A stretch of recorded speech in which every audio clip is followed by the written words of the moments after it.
I mean, I ended up putting 200 grand more into that location. I was every month writing checks to try to figure it out. Like, I'm not going to fail. I'm not going to fail. I'm not going to fail. I'm going to figure this out. And slowly started to figure out. But honestly, I reached the point where I drew a line in the sand and basically said, I'm not putting any more money in this business. It has to stand on its own, or it's gonna I can't. Because what was happening is I was hurting my original business, my construction company. I was borrowing money from it. I was taking all my profits out and putting in here. I would go to work from 8 a.m. to 4 p.m. Monday through Friday at the construction business. And I'd go from 4:30 to midnight usually at the restaurant. And I'd just repeat it over and over and over again.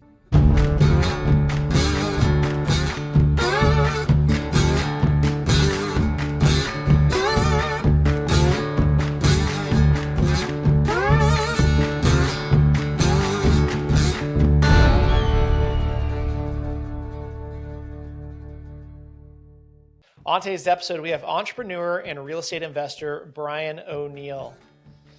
Steve, I particularly love this episode with Brian because there was one trend throughout the whole thing, and it was life kept throwing obstacles in Brian's way, and he figured out a way to always persevere. I mean, he had businesses that weren't working out. He had people stealing from him. He had owning a restaurant in California during COVID, all these obstacles, and yet he persevered to, as he said, get off the W-2 hamster wheel, and now he's living a life of passive income and investing in real estate. It was incredibly inspiring to see him overcome these obstacles and just persevere through life. Jake, I love hearing his story because when I was hearing it, I was thinking about, it was somewhat analogous to my story when I was starting my businesses. Yep. And whether it's life or businesses, you're going to have ups and downs. The whole thing is never give up. Mm-hmm. Overcome the obstacles, persevere, because you'll be learning on the way. Very similar to, as we call it, you heading west. Yep, absolutely. Well, with that, let's just head west. Stay tuned as we discuss starting a business in a recession, getting off the W-2 hamster wheel, and the power of masterminds with our guest, Brian O'Neill. This episode is brought to you by Skyline Point Capital. If you're anything like me, you're always considering where to invest your money. Stocks, bonds, crypto, and rental home, the list is literally endless. As we've all seen over the past year, the stock market is unstable, the housing market is just weird, and inflation is on the rise.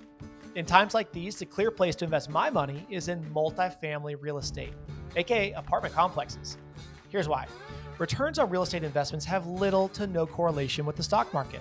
There's lower volatility, stable income streams, and the tax benefits are insane.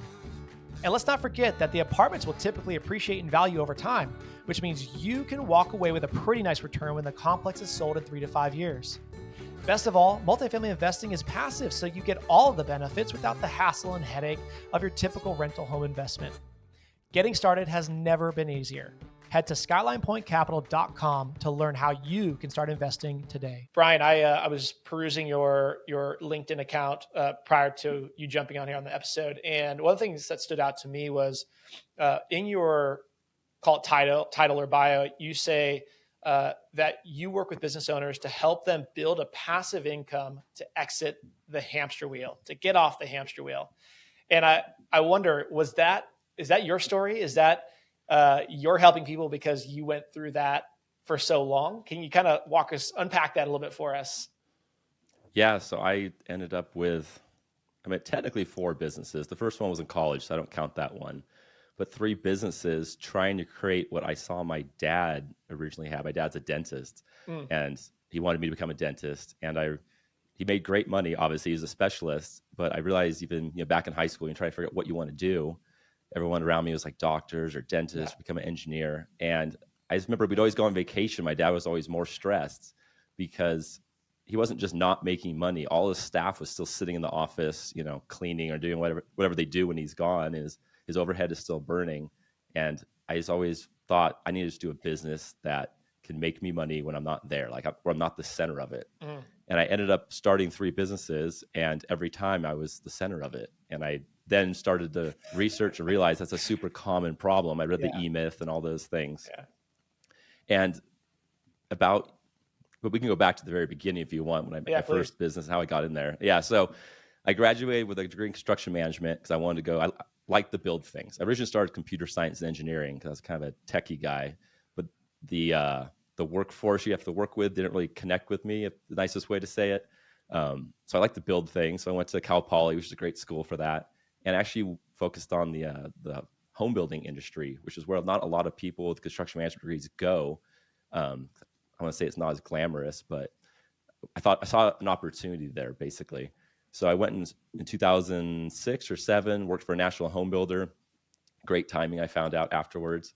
A year and a half later, I think we had 140 people in our division, and we were down to 40 or 60. And I was one of the last guys hired. And I was like, I don't know why I'm still here, but I can't imagine I'd be here much longer. You're the lowest paid. Exactly. Yeah, I wasn't being paid that much. I mean, fine for my position, my experience. I'm like, I got to get off this ship, because I was actually in a leadership program where I got to see all the different departments. So I would go in the land development guys and see their hair's on fire, and they're walking away from $500,000 deposits on land. And then the big ones, I went to the controller's department and saw we were writing checks for like 20, 30 grand every time we'd sell a house. Like the salespeopeople are all happy they're selling houses, and like the controller's freaking out because we're losing money on every house. Yeah. This was before all the news was in the news. Like, this is gonna be real bad. So my dad was building a second house that I had designed, and it was up in Oregon. It's by the Rogue River, and we wanted to put home automation into it. And this is when I first started in home automation, just interested in it, and couldn't get a vendor to go up there, and they wouldn't sell me the stuff. And I was like, well, there's gotta be a way. So I made a fake company called Link Systems, got a website for it. I went and rented a Regis office, that's by the hour conference rooms, and convinced the vendor that I was going to start Link Systems. He should give me a vendor account. So I got some of the, vendor accounts just so we could do my dad's house. We ended up doing it. And then a family friend was like, hey, will you do ours? And then it kind of it was literally a joke. I started as just a way to get cheaper equipment for my dad's house, basically. And then when I started seeing that the housing market was really going down, I decided to just jump ship and start doing that. So every business I've started has either started in or gone through a significant bad market, I guess you would say. Like I seem to start things in bad markets for some reasons. Yeah. But it was on purpose. So like when I started that company, it was called Link. No one was doing new construction. So I just pivoted to let's do all remodel. People are buying these houses out of foreclosure and short sales, and they're pumping money into them. And all my competitors were fat and happy. So they were just big, bloated, they had been living on the sauce for a while, and they were having a hard time shrinking down. They had huge overheads. This is when the iPad first started coming out and everything went IP, and they just had these, guys that were 60s, about to retire. They didn't want to deal with IP addresses and networks. So we kind of just were a scrappy startup. When everyone else was bleeding, we used that to our advantage. So I did that for, 5-6 years till I figured it out. And I was making good money. I started to get really discouraged that I was doing the same thing my dad did. I couldn't leave and make money. All my employees relied on me. I realized 20% of the jobs I was doing was making me 80% of my money. So I was like, I could just go do those myself with an assistant and not need all this. Then I read the E-Myth. I was like, okay, I just need to attack this business and, put systems in place. Yeah. And grew it probably the 2 or 3 times its size, had sales teams and installer crews, and, got much bigger. And I don't want to say I failed at the E-Myth, but I couldn't figure out how to get this business to the market I wanted to focus on. I wanted to do higher end stuff and get it systematized. And part of the issue I ran into was this technology changes every year. Every single year, everything changes on us. So we get it all figured out, and everyone's trained, and we got a system running, and then boom, everything changes. So I kept looking what else can I do? What else can I do? Yeah. And my buddy had a restaurant, and he had partnered with a franchise lawyer. And in California, if you can get a franchise going, it's expensive legally, but that's a good barrier to entry. So he wanted to expand this location. I seen his financials. I know don't do restaurants. It's I'm not going to do restaurants. I had a goal when I turned 35. I wanted to buy a stupid car, I called it. So a Maserati or Aston Martin or something. And I had saved that money into a bank account. It was sitting there. And I went mountain biking with my buddies. Like, we're doing this. Like, the hardest thing with the franchise is get the first person, the first copy of it, basically. And I was like, okay, man, I've seen the money you're making. Like, I'll finance the first one. I'm going to own it outright. You're going to run it. I'm going to pay you to run it, basically. When the franchise gets off the ground, you finish all the paperwork, which is supposed to be December. I get all of Northern California as my territory down in the Bay Area. That's what I wanted. I basically wanted the territory. Well, I think I have a non-disclosure. I'm not supposed to say certain things, but basically they didn't do what they were supposed to do. The franchise never appeared. Basically, I don't know what they were doing with the money, but it never appeared. Ended up renegotiating. I ended up taking over the restaurant. Now I had to run a restaurant. So that's how I got in the restaurant business. It was either lose my, few hundred grand I'd put in it, and also there was some threats made that pushed me against the wall that I'm like, no, I'll figure this out. Yeah. What I want to jump real quick. What was it about? So you started off, you saw your dad, he was super successful, but he was the cog in the wheel, the main one, and everything relied on him. When the cog was removed, nothing functioned, properly. What was it about that you saw that at a young age and then didn't want to replicate it, but then replicated it? What was it about that? Like, what was lost in translation there that made it difficult to not build it from the beginning without you being the main centerpiece? I mean, having no examples of, like, now, like in real estate and things like that, there's so many mentors and examples you can just go look at. But when it comes to like a specialized construction company, like, you go to a national convention, that's their biggest access to anyone that's doing this. And maybe you sit in a room for 2 or 3 hours and hear how other people have done it. And usually they're much bigger when you're starting. So you can't connect. Like, how do I go from doing less than $1 million in the beginning, and they've reached the 3 to 10 million, that jump basically. And it's like, how do you do that in the beginning? And I just didn't know what I didn't know. It's the first business I've ever done. I didn't really have business people to go off of around me. So I was like, I'm good at organizing and good at systems, but I just made myself the center. And what's interesting is, as I did more businesses, I started to learn how to not do that. How I could have done that. That's a tough one. The reason I ask is because, you work with business owners. We work with business owners a lot. And Steve, I'm sure you pick up on this as well, but that question comes up a lot, is how do I get myself out of being the main cog in this business? How do I fire myself from every job title that I have within my business so that I can actually enjoy the fruits of all my hard work? And there's a few books and mentors and people out there, but it's really difficult, even with the knowledge of I shouldn't do this, to not get in that position. And Steve, I'd love to hear your thoughts on it, because I know, you've started, bought and sold businesses over the years. How do people do that when you don't have money to hire, a 6-figure sales director? And I think that was a limiting factor. I hadn't figured out how to get enough sales in the door to then pay that type of people I needed in the beginning. That's a scary process and thought. But Brian, I want to go back to, my dad was an insurance agent, and he wanted me to come into the insurance business and figuratively put his arm around my shoulder and said, Steve, it's time to be a man. And why don't you go take the insurance exam? And so I did, and I flunked it miserably. An amoeba could have passed that insurance exam. Anyway, so I didn't go in the insurance business. I went into engineering, and became an entrepreneur. But you're talking about, that's some of the toughest things business owners have to grapple with. My goal was always to sell my business and businesses, but owners can get wrapped up in the business. That's their identity. That's how they're doing things. I'm the main guy. I go to the country club. I go to the whatever meetings, and I'm president, CEO of something, something, something. Well, guys get themselves into trouble when they go to sell the business, because they are the business. And owners have to start thinking, how can I be replaceable? How can I bring somebody in? And sometimes it does take money to hire somebody smarter than you to run the business and get out of that. But it's a really, really tough thing. And but if you can think about it and start that process mentally, you'll be a lot further along. And one other thing, my dad sold his business at, back then was almost 70 in the insurance business. And I said, I'd never do that. I didn't want to get to 70 and have to sell it and then find that no one's going to give you any money anyway. Right. So it's crazy.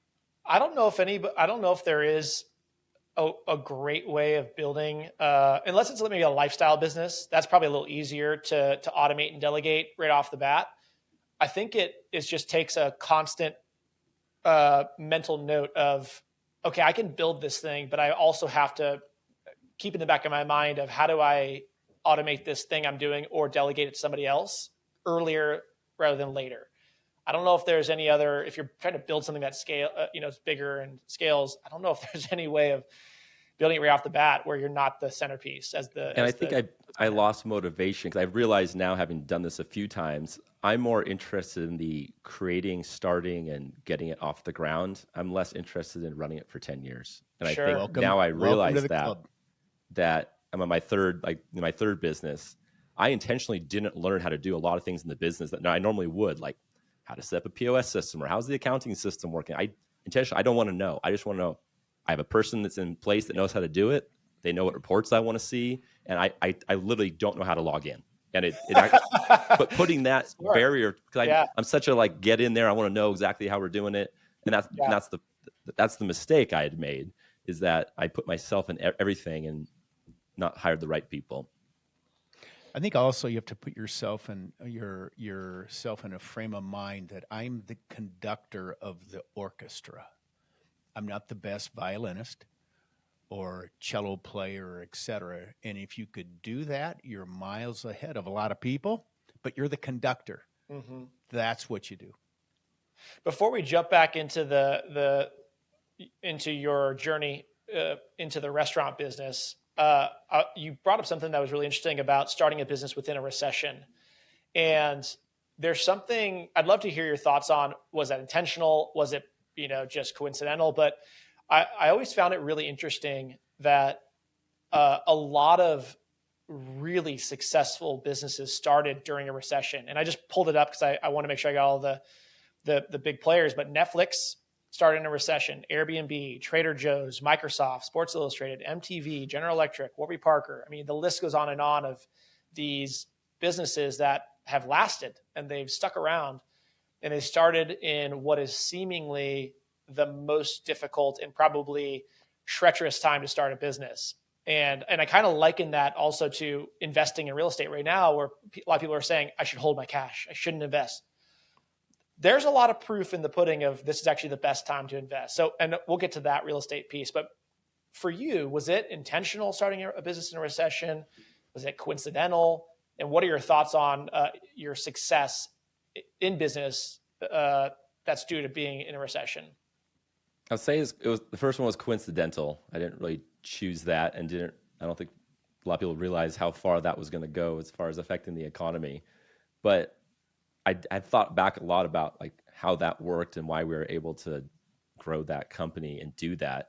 And if you think about it, during a recession, it's so much easier to get better employees. The big guys are laying people off, or they're leaving because they can't make much money. They're cutting back on their marketing.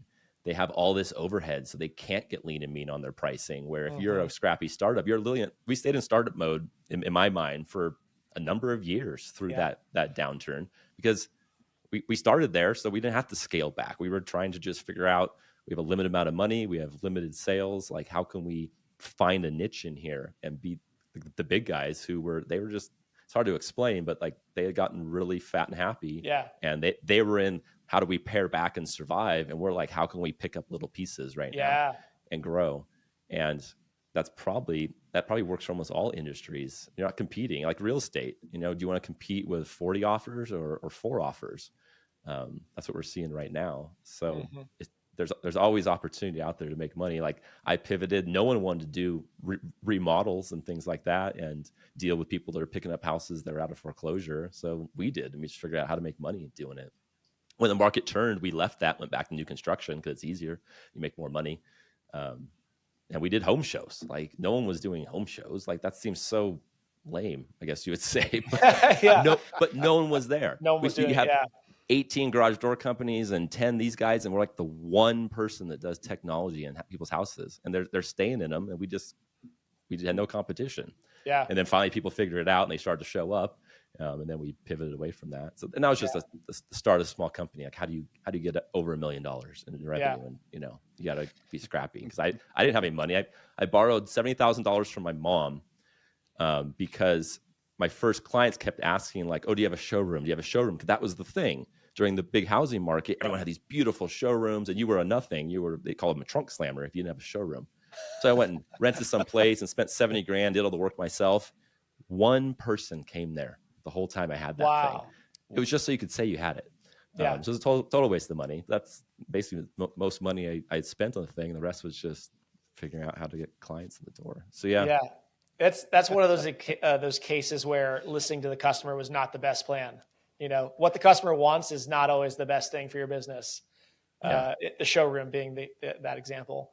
Okay, so jumping back into your story, you take over this restaurant franchise, having seemingly, it sounds like, no experience running a restaurant.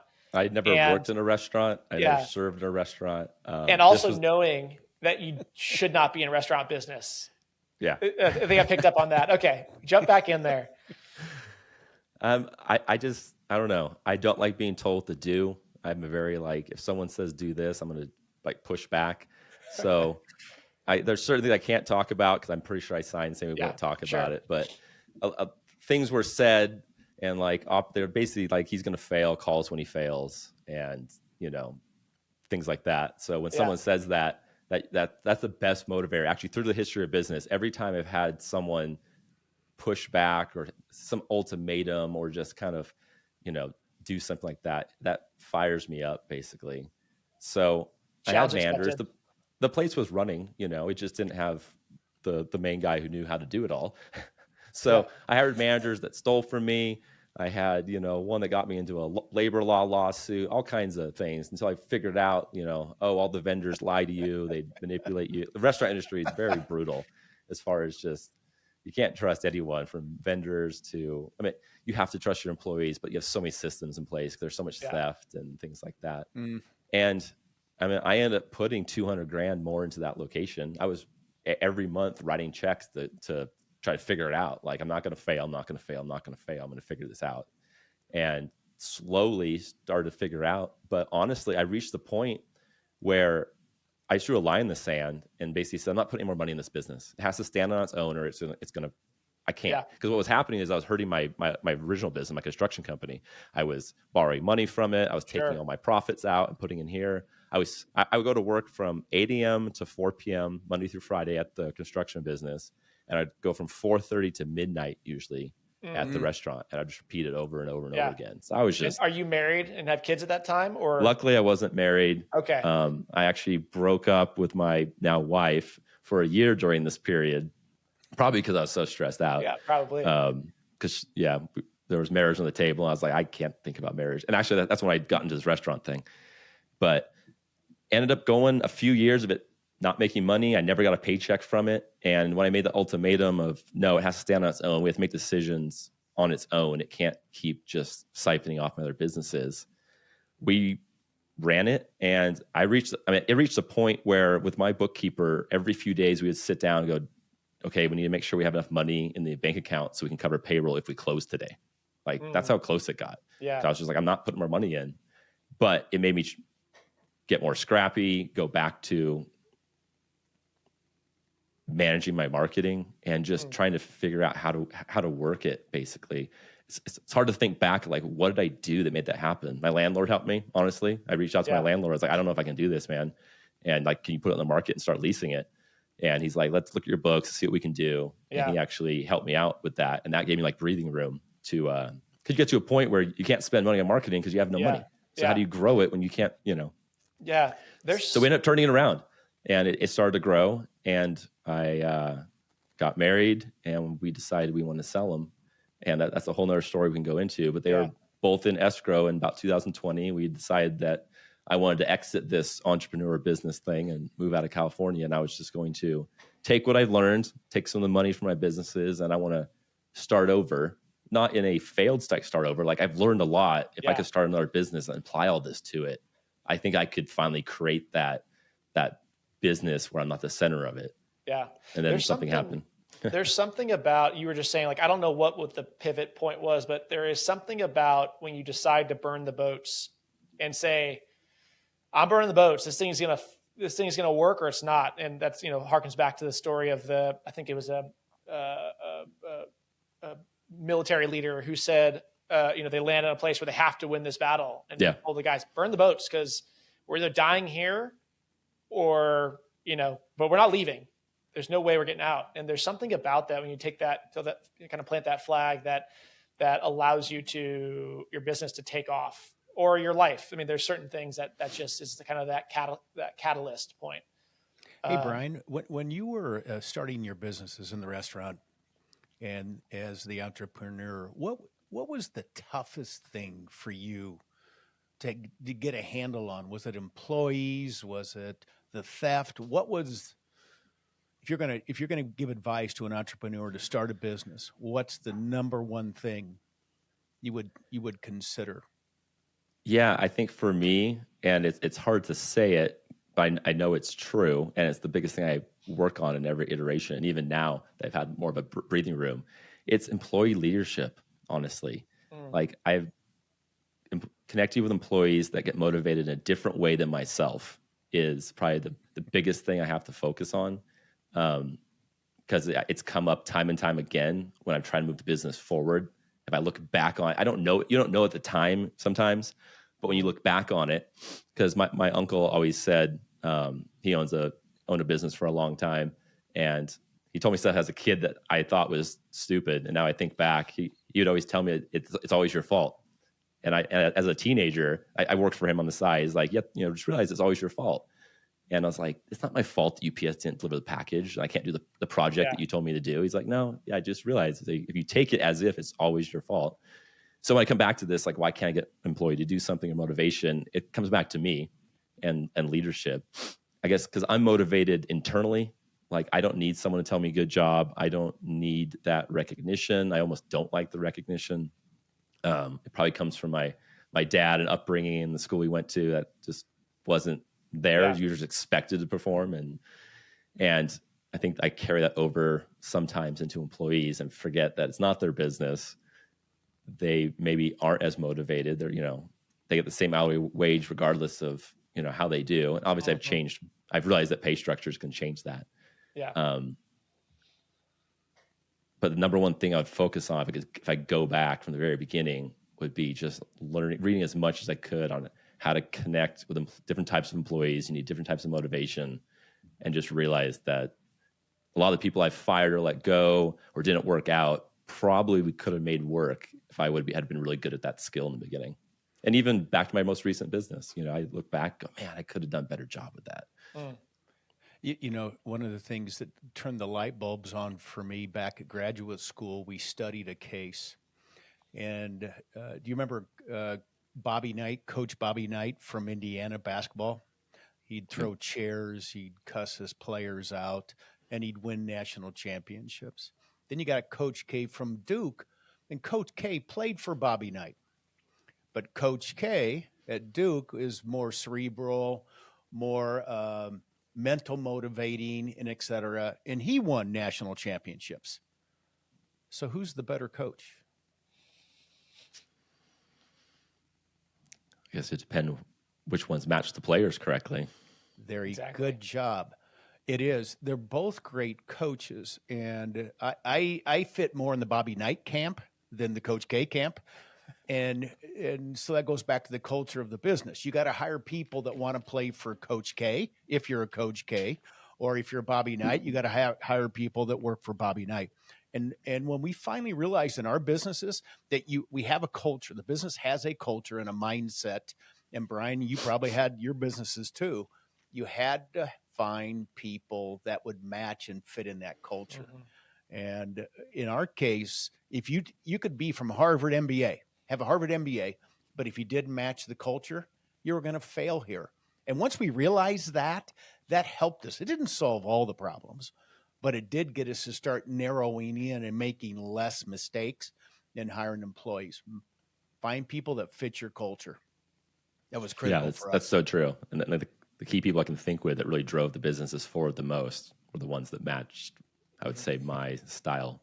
Instead Yeah. of me trying to change my style and felt like I'm just kind of handcuffed in, okay, like we won't move as quickly. We'll do their method. It's like, it's hard for me to Yeah. do that. Or even change them. Yeah, It's like Yeah. just find people who are the same way. You Yeah. can't change them, and the attitude has always been, suck it up, Buttercup, let's go. And it's tough. It's Yeah. tough trying to change people, or you change.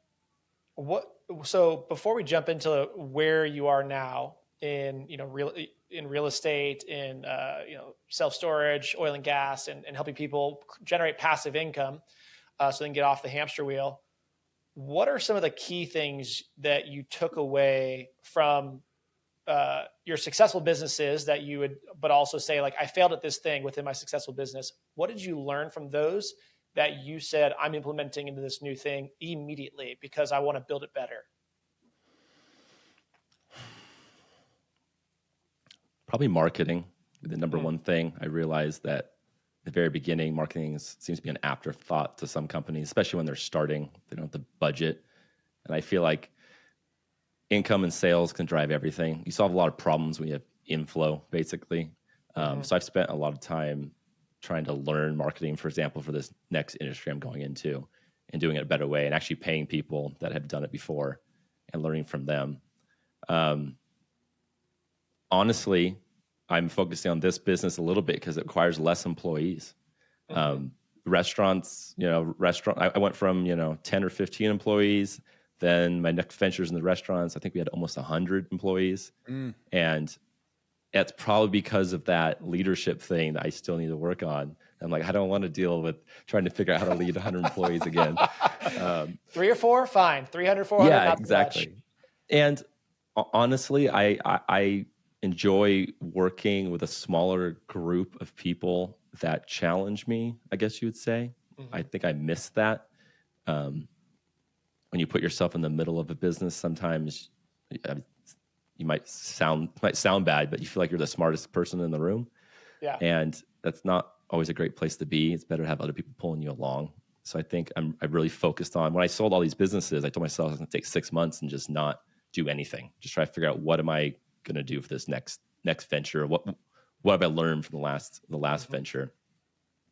And I really want something that honestly leveraged some of the money that I had made. And I wanted to work with smart people, if that makes sense. Yeah. And that's just, for me particularly, I don't think I want to try to build another giant business. I don't think I need to. I think there's a better, smarter way I can do that. And what I focus on with my investors is the people that have built those businesses. They're in the center. Maybe they're trying to get themselves out of the center or not, but they're making great income. They can use it as a tool. So I go back to my dad, and I look at other dentists, other surgeons, things like that, and doctors, and who are the ones that really built a great lifestyle. It's not the ones that became the best, fastest dentist that had the most production. It was the ones who used that job and they started putting in other things and other ventures. Yeah. They bought a winery. They went to this business. They got into real estate. They used it just as a cash cow, basically. It produces a lot of money and profit. They didn't spend it all. And they built things around them that were just 100% passive that you literally couldn't be in the middle of.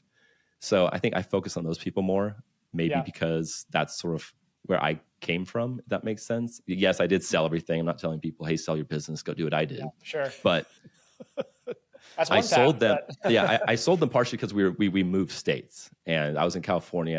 I'm not doing California anymore. If I didn't do that, I would have kept those businesses and just used them exactly how I tell my investors to use them. Just use this money and plow it into other things. So then you have multiple options. Like if you build a business in something you're not in the center of, you can sell it. Awesome. If a competitor comes and knocks you out of the water, you got other options as well. You haven't put all your stuff in one boat. So many people are making great money in their businesses. They're kind of in the center of them, maybe halfway in and out. They got nothing else. That's their main job. If they lose it, they're not going to be able to go work for someone else easily. I mean, after a while being an entrepreneur, I don't know if I could work for someone else. Yeah, right.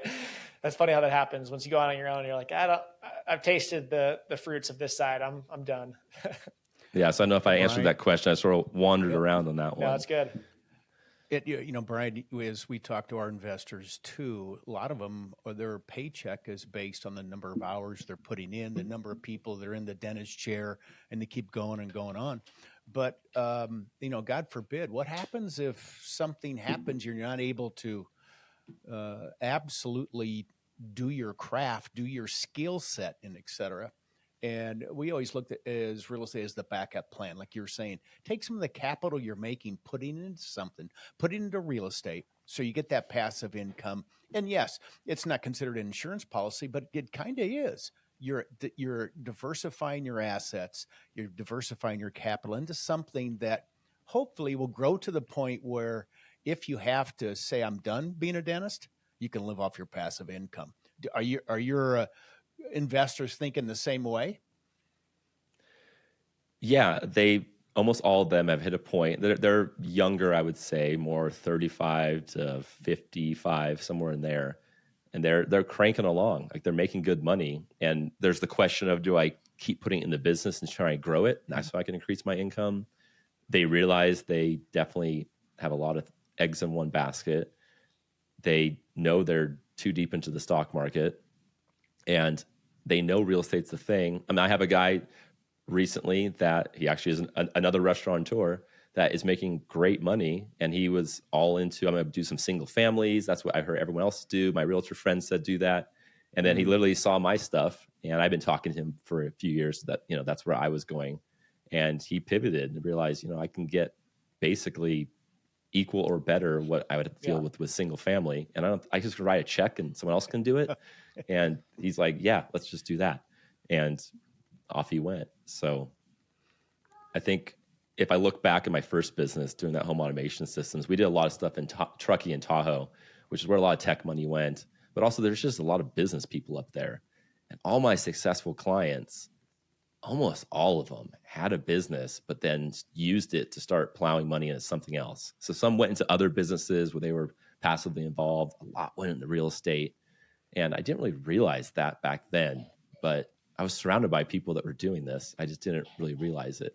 It's like, how's it a Wednesday and they're hanging out in Lake Tahoe and making money? It's like, that's how. That's awesome. Yeah, I actually had a conversation just yesterday. It's funny how people, even in real estate, like in residential real estate, they don't truly understand the benefits of let's say apartments.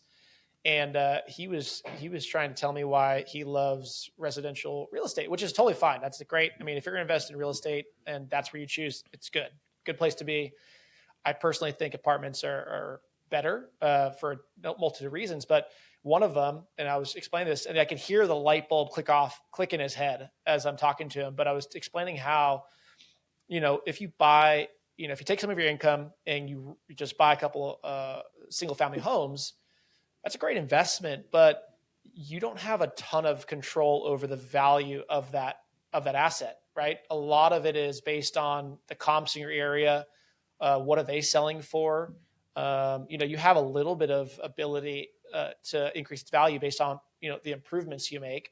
But in apartments, you have a massive ability to control the value of it because it's run like a business. The NOI, at the end of the day, the net operating income is how the property is valued. And as I'm talking him through the difference, you could just, again, hear the light bulb go off in his head. And I found that it's surprising how few people actually understand the dynamics of investing in apartments specifically, and the benefits that you can get from it, and the passive income that comes, the tax benefits, and so on and so forth. But it's just educating our investors is where, is our best marketing. It's just continue to educate the people who've shown little interest in real estate. And for business owners, I've had that same conversation, and I kind of have to go. I start from the end. I go, how is a business valued when you sell it, basically? Mm-hmm. And they can connect with that. They go, okay, how would you increase the value of a business if you want to sell it? You can increase the multiple, you can increase the profit it produces, basically. It's like apartments are that. Yeah. And then we go back to single family. You know how single family works. Like, this is why. And we explain that, and business owners really connect with that. They realize, oh, okay, because they like the idea of investing in a business. They like that. They just don't want to be involved in it. So if they can mix real estate with basically investing in a business, so you get the upside where you can grow the value of the business, but it's also secured by real estate in that market.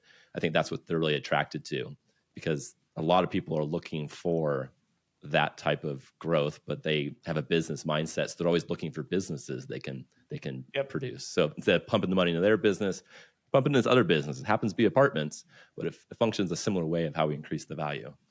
Yeah. Well, I want to hear why. So you started with home automation, moved into restaurants, and we've touched on it briefly. But why apartments? Why did you get into investing in apartments? What was the things that you've pinpointed and said, "Oh, this is a great opportunity here"? And then after that, I'd love to hear also why self-storage, why oil and gas. Yeah. So I sold the businesses, and obviously I got some big checks. And then I'd have to figure out what to do with it. I'd never had a financial advisor. I didn't really trust them, honestly. But these were some big numbers. I'm like, I don't know if I should be playing the stock market with these type of numbers. So I went and met someone and got great advice, but still limited in what I could do. And he actually introduced me originally to oil and gas, but I was restricted to 10% of my net worth because of some phantom rule I couldn't really get from him of why I couldn't do more than 10%. And just started to look into it. I'm like, I'm going to manage this myself. I thought I didn't have time to do it. And then when I sold everything, I was like, I have plenty of time. And I'm interested in it. Yeah, right. So I went and we actually sold our house and we traveled around the country in a giant RV for a year and a half.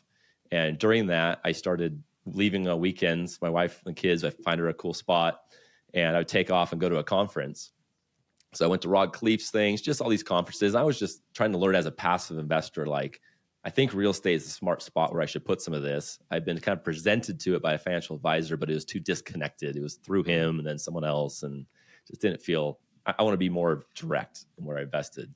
I just started going to conferences as an LP basically, and then just started meeting everyone. And I'd never known anyone in the real estate industry. A few friends' dads were developers, and it seemed totally out of reach. Yeah. And then I realized, like, everyone in this room used to be a business owner or some type of professional or something, and then moved into it. I'm talking to the general partners. Yeah. I was like, maybe this is the business I should do next. Cause I've been looking into, I'm going to go buy some franchises. I'll buy a model that's already working and I'll just buy a bunch of those and run that. And then I'll invest my money in other things. And between those two, I'll have enough cash flow and I'll be good to go. How about more normal life with, kids and a wife? And just kept meeting these people. And I invested as an LP, going to more conferences. And then I decided to just bite the bullet and join some masterminds. Just, again, still to learn to see, is this really something I want to do? And for the amount of money I was putting in and wanted to put in as the LP, if I could be more involved in my investment, that sounded interesting to me, because I didn't have a job anymore. Like, obviously, if I had other business, I wouldn't do that. So I just like the fact that it seemed like a lot of smart people. I like the asset class. And I like the business model. I mean, all my businesses, I was like, a lone wolf, like on my own. I didn't have a group of 200 people in a room. I could go ask almost any question about the business and they would tell me everything they knew about it. Mm-hmm. That was like unheard of. I was like, this is amazing. Like, there's a support system to it and a model you can follow. So that really attracted to me as far as the business side, and the money side just kind of followed. And it's kind of, I was just going to invest passively, and then I ended up stepping into it because I, need a career, and that seemed like the best career to fit all my needs. So maybe not the answer everyone wants to hear, but that's the fact.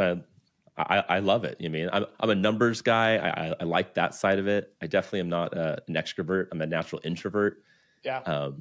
I can turn it on for conferences and things like that, but I like getting into the details, and there's a lot of things in real estate that just I like. And I look at it just like another business. When I sit in asset management calls and look at numbers and like, this is so familiar. And it's great to just take my experience I have and tweak it now to fit. And construction background is helpful a lot as well. I'm already adding a lot for the projects I'm involved in, just having a lot of experience with contractors and subcontractors and calling people's bluffs and options B and C that aren't always presented when you deal with the construction industry. So, yeah. Hey, Brian, how would you recommend to our listeners that are would like to get into investing in real estate by themselves or become a GP or et cetera, how would you recommend they find these masterminds out there in the United States? That's funny because I had someone else ask me that recently. They asked me to recommend a mastermind. I've joined a few. There's some I would recommend, some I wouldn't.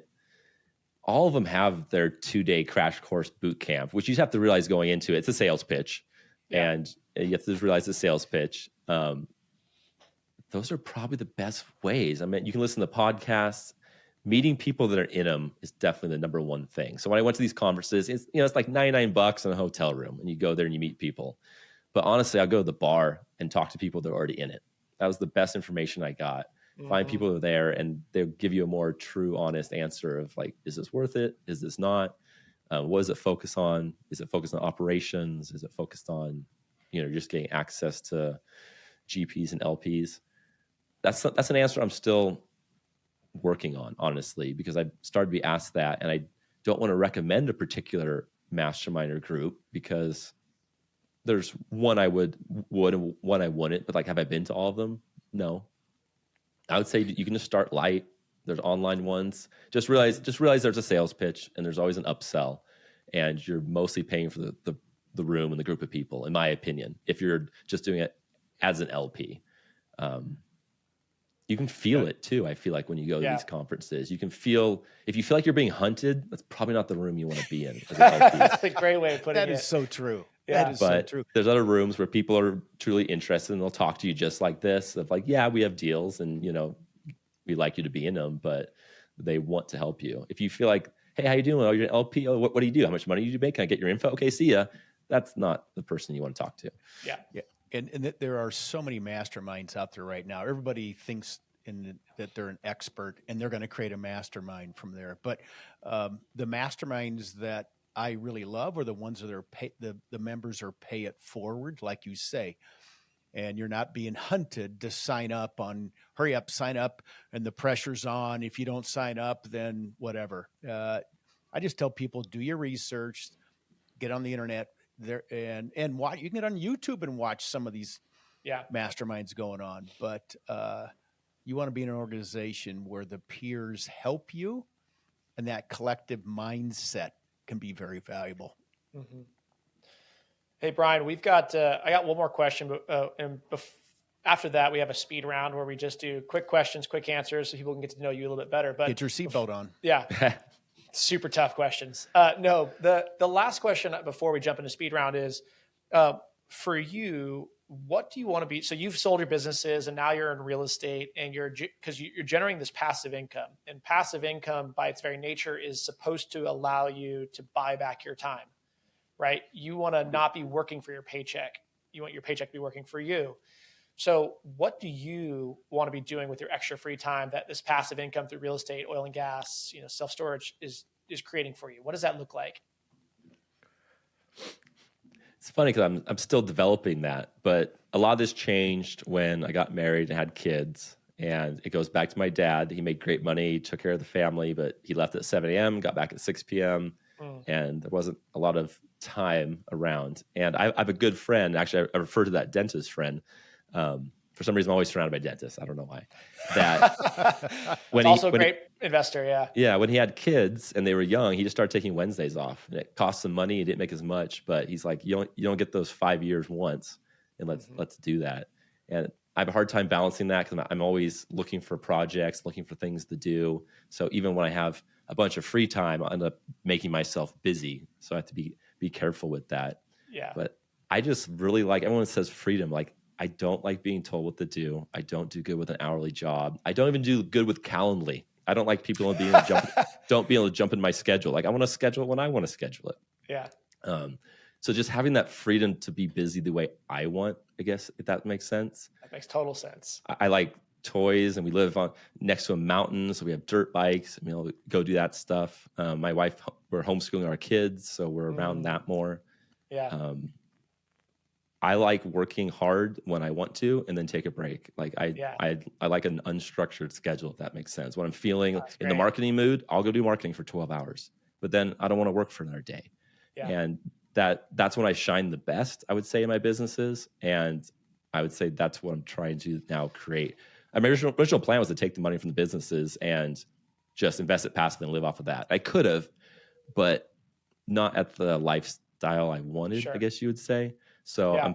I'm finding a middle ground. We're going to take that money and it pays for a lot of things. And then the rest of the time is just to build something great. Yeah. I think most people, when they hear passive income, all they think is financial freedom. And I think once they start tasting passive income, they start to realize that there's freedom beyond financial freedom. There's time freedom. There's choice freedom. Like to your point, it's like I choose when I work. I choose how I work. I choose how long I work. I choose when people can actually get into my schedule. And I think that's a benefit to passive income that most people don't really consider until they get into it. But let's jump into the speed round. We're coming up on 50 minutes, so want to be respectful of your time. So again, quick questions, quick answers, just for people to get to know you a little better. Do you have any daily rituals that you swear by? No. All right, love it. Freedom of choice. What book has had the most impact on you? It could be long-term or recently. Oh man, a while ago it was the E-Myth that really opened my eyes up to like what my problem was. I didn't know what the problem was. I thought it was me. I thought I just failed and didn't know what I was doing. But the E-Myth for an entrepreneur that's struggling with what's wrong, why I can't get myself out of this, really opened my eyes. That's good. What's one piece of real estate advice you'd give to people who are interested in investing? All pro formas are all going to look the same. So you really need to look at the team that's running it. And in my opinion, how well they run operations, because that gets you through downtimes and can be hidden in uptimes. Oh, so good. That's a really good answer. All right. And we've kind of touched on this already, but I'll ask it anyways. So we talked about heading west is this journey through life, some ups and downs, some flat tires, some top of the mountain moments. But at the end of your life, kids are grown up, you and your wife are spending time in Utah. What does the end of your journey heading west look like? Do you have a sense of what that looks like today? Yeah, I think so. We want to live in 2 locations. I want to not have to worry about business or income, which I'm sort of there, but farther along to where you can really do great things. And everyone always says this, but honestly, not everyone has it. But really, like family and retirement, I just want to be that cool grandpa that has, dirt bikes for the kids. And obviously we have, a cool location somewhere on the beach or something in the mountains, but really just being able to have that and also help other family members along that journey, if that makes sense. That's great. Well, Brian, I super appreciate you coming on to the podcast. Where, if people want to look you up, if they want to listen to your podcast, because you have your own podcast as well, where can they find you? Where can they look you up? Yeah, so my company's Passive Capital Partners, but our easy URL is just businesstowealth.com. And my podcast is Harder Working Money, because that's what I sort of originally am trying to do with the money I made, is how do I make it work harder? Because entrepreneurs work so hard, and I think they sometimes forget that their money really should be working just as hard as they do. And there's options out there that if you spend a little time, you can do better than 7 to 9% in the stock market, but you got to spend a little time figuring out where that is. So That's what we focus on, Harder Working Money.